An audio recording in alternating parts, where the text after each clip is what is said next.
Graça e paz, irmãos. Estamos iniciando então agora o novo módulo, o módulo 15, que tem por título Os Evangelhos e Atos, a consolidação da igreja. Então vamos iniciar então mais esse módulo, com a graça de Deus, que Ele nos abençoe. Vou usar a ampulheta aqui para não passar muito tempo, não passar 34 minutos. Esta é a base. Bora lá então, se prepare, pega um papel para anotação, tem o livro em mãos e vamos lá então. Amém? Vamos partir para a introdução então. A introdução deste livro, ele já inicia nos ditando um cenário que faz nos viajar então tempos atrás, tempos remotos, tempos bíblicos. Diz que imagine só, irmãos, um lugar inóspito, árido, distante, né? Imagine em meio ao deserto um homem vestido com peles de roupa com peles de animais. Imagine um homem simples, rude, portador de uma mensagem que condenava todo, né? Condenava todo e qualquer sistema pecaminoso, qualquer pessoa independente da sua classe social ou do seu poder. Imagina só sobre imprecações como raça de víboras, denunciava a hipocrisia, né, dos grandes poderosos. E este homem foi assim, dessa forma que Deus ele vem quebrar o silêncio de torno de 400 anos de silêncio. E o que se torna mais notável nesta imagem que te enxerga é que este homem, este profeta conhecido, esse profeta chamado João Batista, embora tendo palavras tão duras, né, ele conseguia atrair tão grande multidão para um meio do deserto e pode ser batizado e se arrepender dos seus pecados. Este homem então era João, né, o Batista, o batizador, o maior profeta de todos os tempos, que nunca houve e nunca haverá outro, não vai se levantar outro igual a ele. E com essa mesma ousadia que denunciar o pecado de rei, com a mesma denunciar o pecado de um homem normal. E ele vociferava no deserto, ele era como um arauto, né? E como para minimizar, na verdade, o que ele dizia algo semelhante a isso, assim, ó. Se as minhas palavras são duras, se o modo como acuso os vossos pecados vos parece insuportável, se o meu batismo na base do arrependimento vos é pesado, aguarde, pois logo após mim vem um, que é mais poderoso do que eu, cujas alparcas não sou digno de desatar. Este vos trará um batismo, mas será com o Espírito Santo e com fogo. Com duras palavras, ainda que ele vociferava as multidões, ele já pronunciava, ele já sabia que viria um mais poderoso do que ele, já anunciava ali a pessoa do nosso Senhor Jesus Cristo. Em uma certa posição diferente de qualquer outra pessoa, ele tinha sobre si um grande peso, pois além de apregoar o pecado, ele havia de preparar o caminho para aquele que viria trazer as boas novas. E imagine um certo dia este homem pregando, a todo qual chegava e denunciava pecado. Por todo o tempo que conheceram ele fazia isso, ele denunciava pecado. Pecado disso, pecado daquilo, e pregava arrependimento com dureza. Mas certa vez aparece um e ao olhar para ele, João aponta diante de toda a multidão e diz: eis aí o Cordeiro de Deus que tira o pecado do mundo. Imagina João que batizava por causa que o povo era contaminado, mas ele viu alguém ali agora que era poderoso e era puro. E assim começa uma nova dispensação para o mundo todo. Assim começa essa nova aliança e assim começa o nosso novo estudo. Nosso primeiro capítulo é adentra em período intertestamentário, né, e os evangelhos. Ele abre com um versículo que está em Lucas capítulo 1, verso 15 e 16, que diz: porque será grande diante do Senhor, e não beberá vinho, nem bebida forte, será cheio de Espírito Santo, já desde o ventre da sua mãe, e converterá muito dos filhos de Israel ao Senhor Deus. Imagine só, irmãos, desde que Malaquias havia proferido suas últimas palavras, lembra aquele texto que ele fala: eis que vos envio um anjo,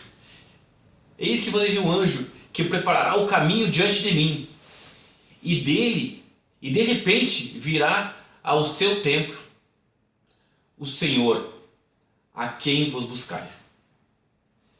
E aí o que acontece? Agora as palavras de João Batista: E naqueles dias apareceu João Batista pregando no deserto da Judéia, dizendo: arrependei-vos, porque é chegado o reino dos céus. De uma palavra, da palavra Malaquias até João Batista, haviam se passado quase 400 anos. E esse período desses 400 anos é chamado de período interbíblico, ou intertestamentário, ou os anos de silêncio, ou até mesmo os anos negros, pois nesse período Deus não havia se manifestado. Qual era o cenário político desse período? Ainda que Deus não havia levantado nenhum profeta para se pronunciar à população, ao seu povo, Deus, ele trabalhou esse tempo.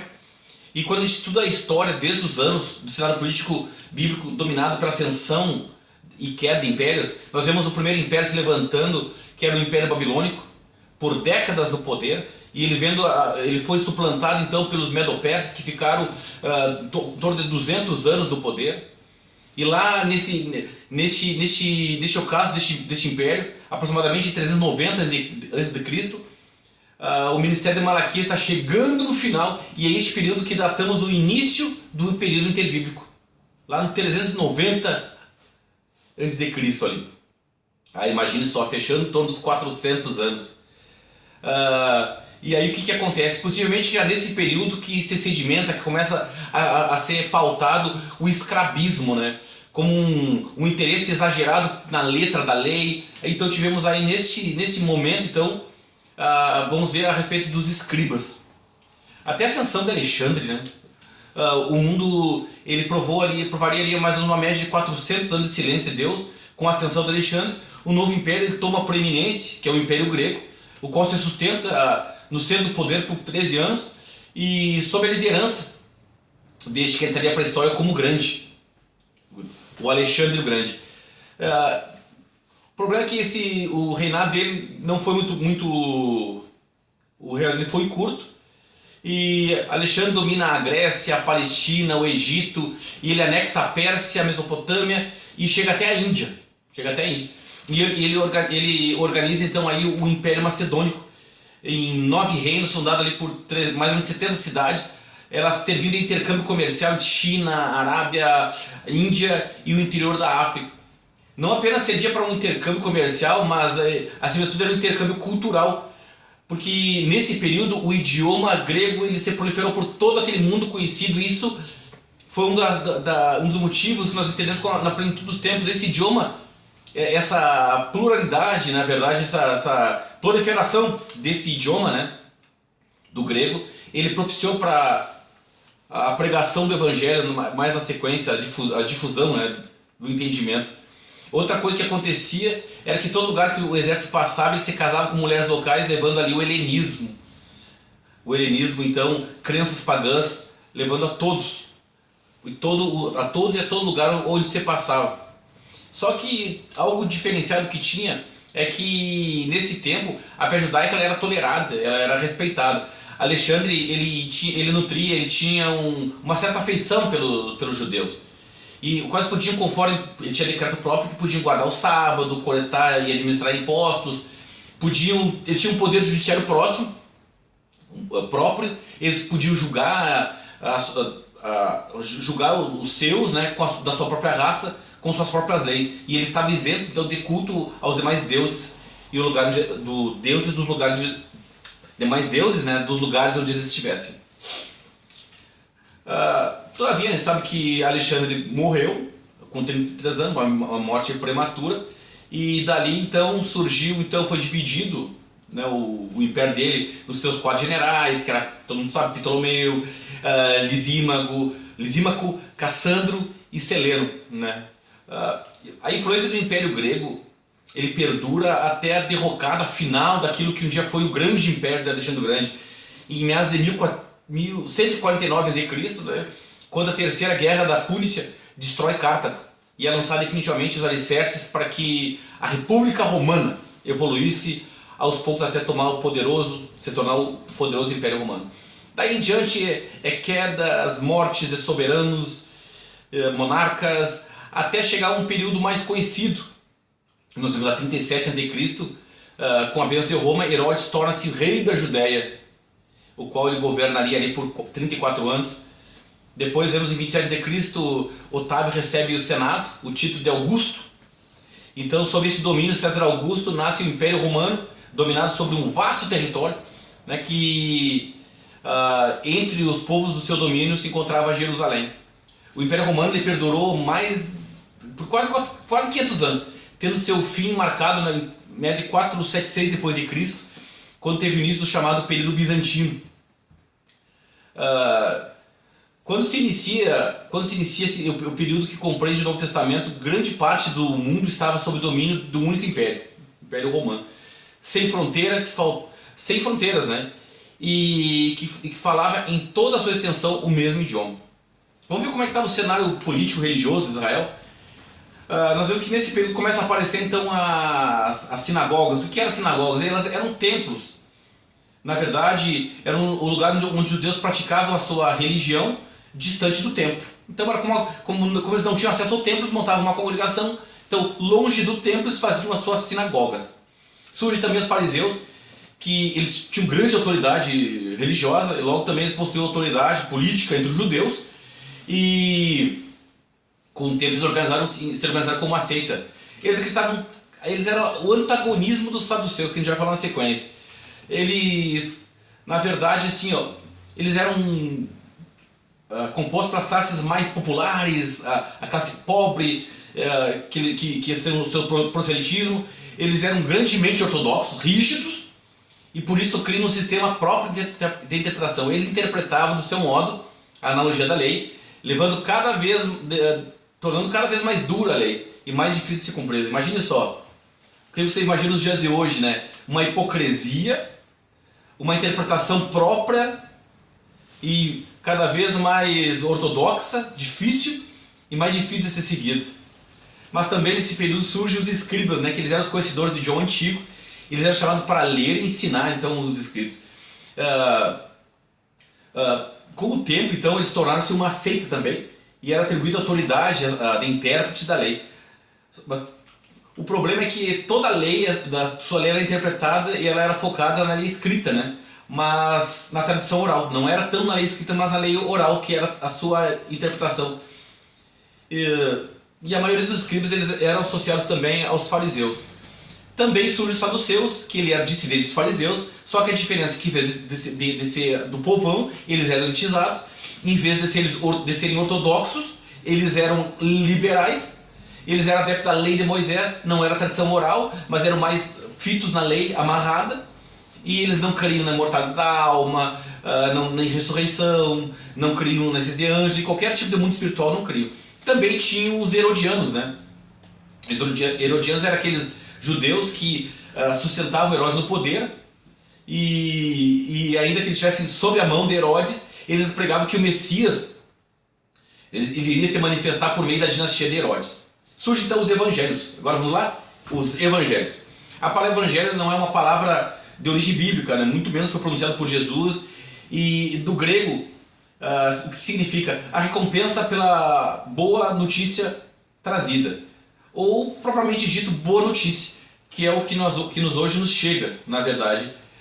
Tem diversas situações que nós podemos ver que no período helenístico, né, o verbo evangelizomai, ele passou a ser entendido como alguém que anuncia os oráculos, mas com os escritos de Marcos, Mateus, Lucas e João, né, eles começaram a ser simplesmente boas novas. Simplesmente boas novas.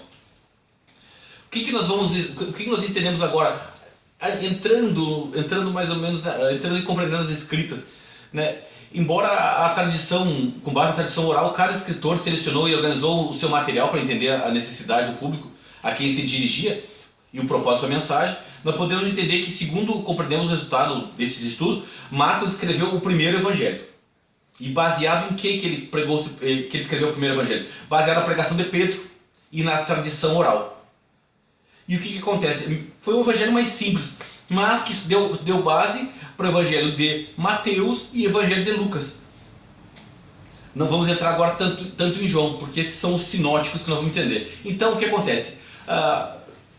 Vemos que Marcos ele coletou, na verdade, alguma experiência sua ali, junto com a pregação de Pedro. Mateus e Lucas, eles pegaram os escritos de Marcos, mas também eles tinham uma fonte que se chamava fonte Q. Que fonte era essa fonte Q? A fonte Q são aqueles escritos da igreja primitiva. E como é que então foi formado todas essas escritas? Marcos foi fonte oral, né? E a mensagem de Pedro. Aí Mateus e Lucas, eles tinham a fonte de Marcos, a fonte Q, que era escritos antigos, e Mateus teve a fonte M, a experiência pessoal de Mateus, e Lucas teve, além do subsídio de Marcos, teve a fonte Q, que eram os escritos antigos de cristãos, e também a fonte L, que é o subsídio pessoal dele. E foi assim que foram formados a escrita propriamente dita deles. O que é sinótico? Nós vemos que Mateus, Marcos e Lucas são sinóticos. Existem algumas teorias, mas basicamente nós vamos entrar então no que Champlin deixou escrito para nós. O que sinótico é? Sinótico deve ser chamado, sinótico deriva do grego sinápticos, e ele é uma forma adjetiva de sinopsis, que é formada pelo sim, que é com, e ópsis, que é vista. O que, aplicando aos evangelhos, vem a significar então para nós um comum ponto de vista. Então é o ponto de vista de Jesus olhado por, na verdade, Marcos, por Lucas e Mateus. Claro que Marcos ele faz a leitura com base na visão de Pedro. Amém? Vamos lá então. Evangelho de Marcos, o evangelho do servo. Princípio do evangelho de Jesus Cristo, filho de Davi. Marcos 1. A autoria é de Marcos. Não possui nenhuma referência direta. Que seja de Marcos. Mas nós vemos que alguns escritos antigos, né, em 140 depois de Cristo, Papias, que era bispo de Herápolis, na Frígia, onde ele escreveu em alguns livros que a interpretação bíblica, e em seus escritos, que citou Marcos como autor desse livro. Vemos ele citando isso, ele citando Marcos. Eusébio também cita Eusébio, né, que ele era um dos primeiros historiadores cristãos. E Papias refere-se a Marcos como intérprete de apóstolo de Paulo. Ele era como intérprete do apóstolo Pedro. E assim a gente entende que as viagens de Pedro foram acompanhadas por Marcos para servir de intérprete, né? Já que ele era fluente no grego, segundo a tradição histórica. Irineu, o bispo de Lyon, também, o autor de 5 livros, quais combateu os ensinos heréticos, né, do gnosticismo, em torno de 190 depois de Cristo também. Ele também atribuiu a autoria ao livro de Marcos, a Marcos, né? Nós vemos que o evangelho de Marcos também é conhecido como evangelho de Pedro. O nome dele é João Marcos. João significa Deus gracioso. Marcos que é um nome romano, né? É martelo grande. Algo que é importante de lembrar é que a casa de Marcos, a casa de Marcos havia se constituído como um centro econômico, na verdade. Um centro econômico.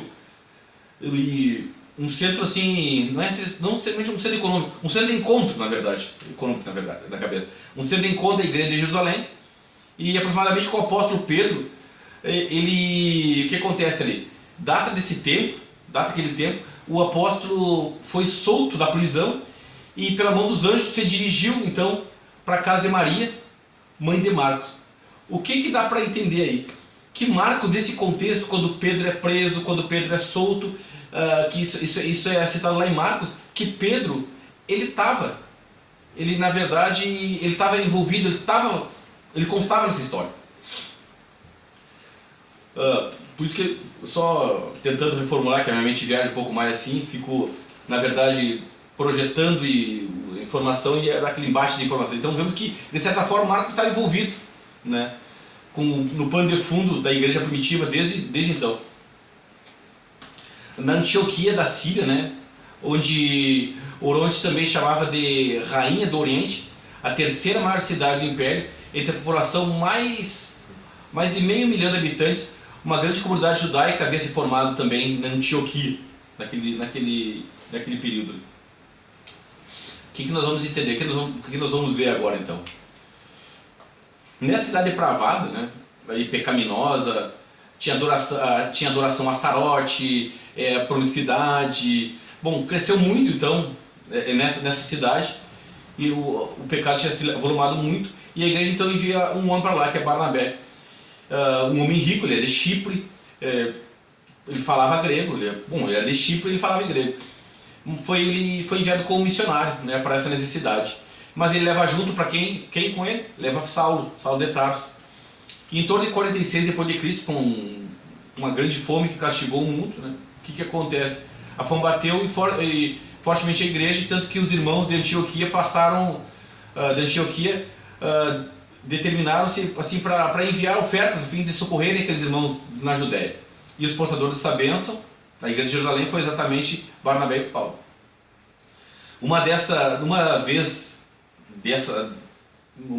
como é que diz assim, desincumbida a missão, tinha acabado já, retornaram para Antioquia, mas levaram consigo outro componente de equipe, que era Marcos, né, que ele era sobrinho de Barnabé. Mais tarde, quando Barnabé e Paulo eles excursionavam a primeira viagem missionária, João também estava acompanhando eles, que é João Marcos, acompanhava eles. Entretanto, ele abandona no meio do caminho, de volta para Jerusalém. Por ocasião da segunda viagem, Paulo e Barnabé, ele tenta fazer então acompanhar novamente Marcos, mas como ele havia abandonado a equipe na outra vez, Paulo se recusa a ter ele por companhia. E tecnicamente foi esse o motivo que Barnabé e Paulo se separaram.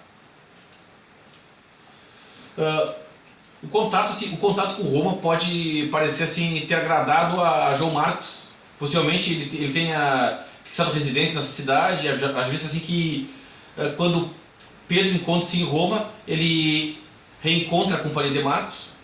Diante disso a gente tem um pano de fundo histórico que demonstra o porquê acredita-se que Marcos ele escreve o evangelho a Roma. Então entende que ele se afeiçoou por Roma quando Pedro foi lá, encontrou ele em Roma, e por essa teoria, então entende-se pela escrita, pela forma que o evangelho dele foi destinado a Roma. Então logo teve assim, outra coisa que é notório, que Marcos ele teve o privilégio de ter boas companhias e confiança do apóstolo, por consequência de muitos líderes da igreja, né, bem como de muitos que foram testemunha ocular dos fatos envolvidos no ministério de Jesus Cristo. Marcos, né, ele teve essas informações da parte de Pedro. Logo ele teve acesso, né, a fontes primárias da vida e relatos a respeito de Jesus. A data, né, assim, não tem como precisar a data exatamente que foi escrito o livro de Marcos, mas o que dá para entender? Autores, pesquisadores, assim, de todos eles atentam que foi entre o ano 50 e 70. Só que todavia o que é mais aceito é entre 64 e 67 a.C. Mesmo assim, trata-se uma especulação, não tem um consenso. Então, mesmo que o date de 50 a 70, o mais próximo fica em 64 a 67 depois de Cristo. A única coisa que você pode afirmar com certeza, segundo a tradição, é que Marcos foi o primeiro escrito dos 4 evangelhos. O destinatário, então, como nós vamos falando, o destinatário ele foi para os cristãos gentios, e na verdade, sendo os cristãos gentios, ele era um evangelho destinado aos romanos. Então não era para captar alguém, não era a forma de evangelizar, mas alguém já conhecedor. Mas eram gregos, tanto que eram conhecedores do cristianismo, mas não eram relacionados ao judaísmo, porque ele também ensina, ele fala alguns costumes judaicos, ele fala alguns termos aramaicos, ele pormenoriza explicações, ali, heleniza palavras latinas para auxiliar então a compreensão do público que recebia. O propósito não era buscar então o proselitismo, não era para buscar para converter, mas na verdade ele era o contrário, ele escrevendo para um grupo de pessoas que já professavam a fé. A igreja estava vivendo um tempo muito difícil naquele tempo, não só pelas loucuras de Nero, né, porque por incendiar Roma, mas pela imoralidade que a igreja estava vivendo, e porque naqueles momentos ali a igreja também tinha perdido Paulo e Pedro. Podemos assim perceber que Marcos escreve como uma igreja sofrida, né? E esse sofrimento ao qual ele busca ali, ele dá muita ênfase. Então mais de 20% do evangelho fala do sofrimento e morte de Cristo. E o que dá para entender então? Que não obstante que o Filho de Deus, que ele era Filho de Deus, Jesus, ele sofreu Então, ele dando ênfase, na verdade, ênfase ao sofrimento de Cristo, mas ele vislumbra a ressurreição à frente, dando um ânimo para a igreja que, embora tendo sofrimento, embora tendo perseguição, também há vitória. E se Cristo sofreu, se o Mestre sofreu e suportou, nós também podemos.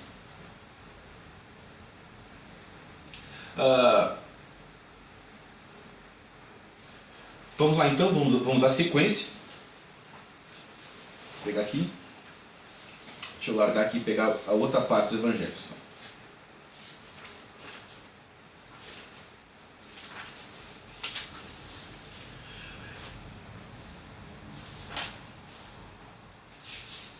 Só um instante. Bora lá então.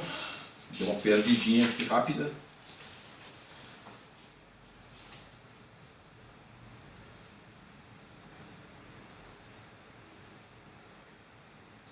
Terminou aqui.